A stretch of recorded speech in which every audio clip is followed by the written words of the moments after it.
Hello and welcome to this short video where I'll be giving you 4 tips for improving your maintenance productivity. My name is Sandy Dunn. I'm the Managing Director and founder of Assetivity, and it's my pleasure to share some of my knowledge and experience with you and hopefully give you some tips that you'll find useful in your workplace. So let's move straight along. The first tip here is, first of all, make sure that you don't overlook maintenance effectiveness as a source of maintenance productivity. When we talk about maintenance productivity, often people focus on labour productivity, trying to improve the efficiency, if you like, with which maintenance people perform their work. But it's equally important, and in many cases in capital-intensive industries, actually even more important, to focus on maintenance effectiveness. In other words, making sure that our maintenance people are working on the right things. It's not really a very good idea to be very efficiently doing the wrong things from a maintenance perspective. And so therefore we really need to understand, the relative importance of maintenance effectiveness and the impact that maintenance can have on overall equipment effectiveness and overall plant productivity as a driver of business success and the financial performance. And one way we can do that is through the economic value driver tree, which some of you may have seen before. We've certainly talked about that in some of our previous videos.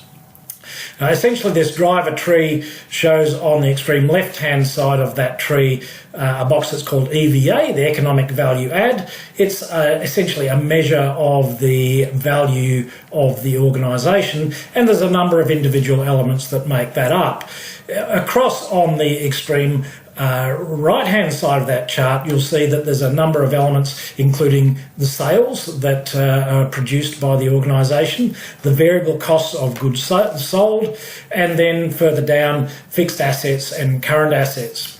Now, in capital-intensive industries, typically what we find is that the large proportion of costs are actually fixed. And while if we can drive overall equipment effectiveness up through doing better maintenance, that will help to improve the sales figure, it will also drive up our variable cost of goods sold as well, in the sense that, if we're, for example, in the mining industry, our cost of reagents and fuel and other consumables that we use to produce our product will also go up.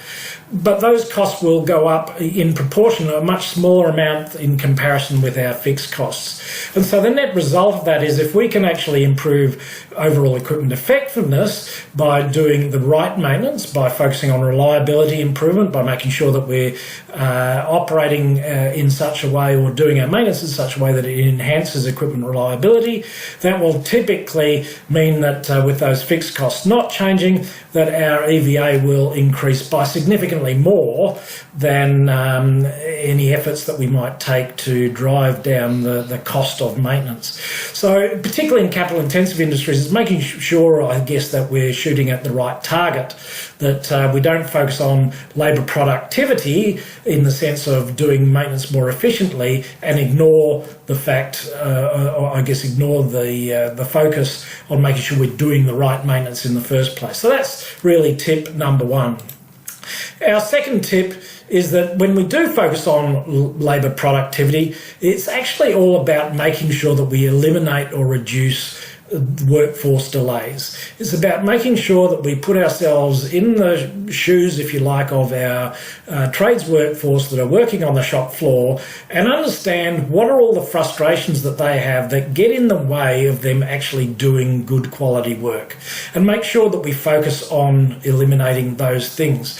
So it's about planning our work better, so making sure that we've got our parts right, making sure that, when equipment is scheduled to be offline for maintenance, that it is actually offline for maintenance, that it's been cleaned, making sure that we eliminate delays while we're waiting for permits, and so forth. So it's really taking a good, long, hard, critical look at all those things that prevent a tradesman from doing their job as efficiently and effectively as they would like.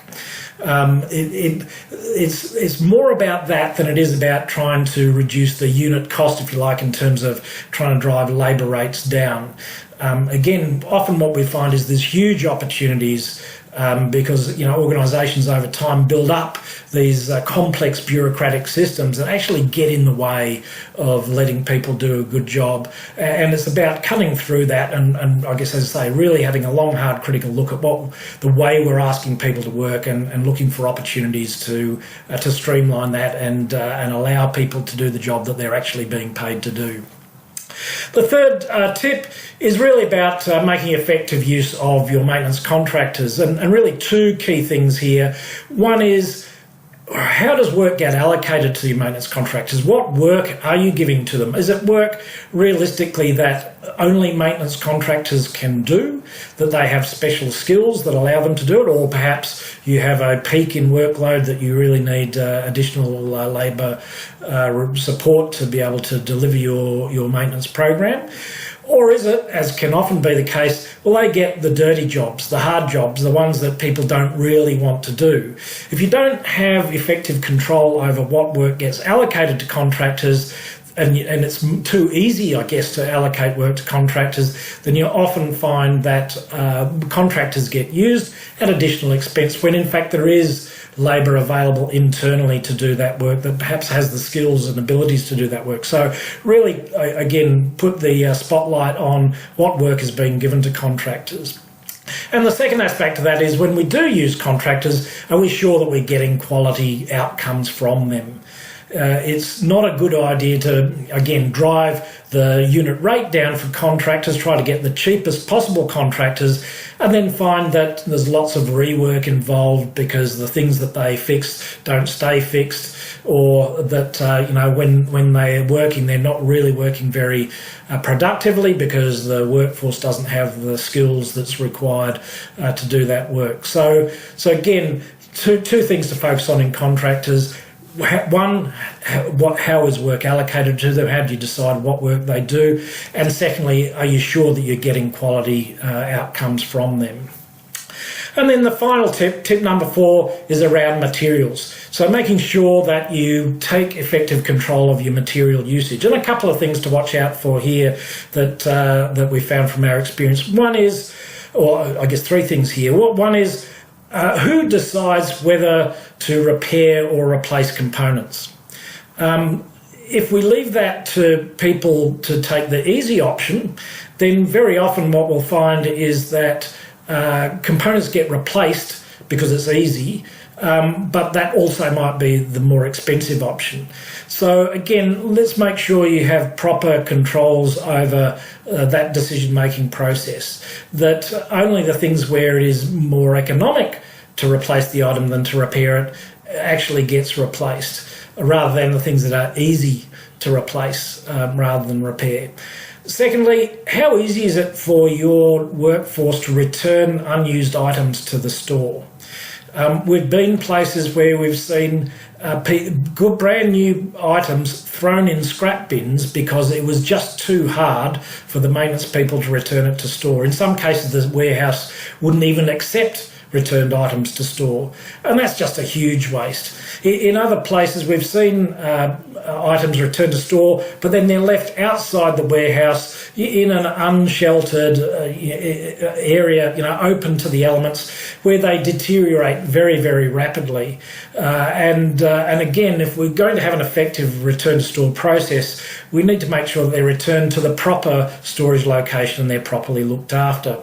And that, related to that, is then the third item: how well are your items actually looked after in the store? Because if they're not being looked after properly, if they're not being stored properly, if for example, electric motors don't have heaters applied to them, if rotating items such as gearboxes don't get periodically rotated, or items that need routine lubrication don't routinely get lubricated, then when you do go and pull the item out of the store to use it, you'll often find that the reliability of that item will be well below what you'd expect from a new item. So again, a few practical things that you can focus on in terms of materials usage that should help to reduce your materials usage and improve your maintenance productivity. So that's it, 4 key tips. I hope you found that useful. If you're struggling still to get the gains that you're hoping for in terms of maintenance productivity improvement, then we'd be delighted to have the opportunity to help you out. Our contact details are on the screen. Please feel free to give us a call. Thank you.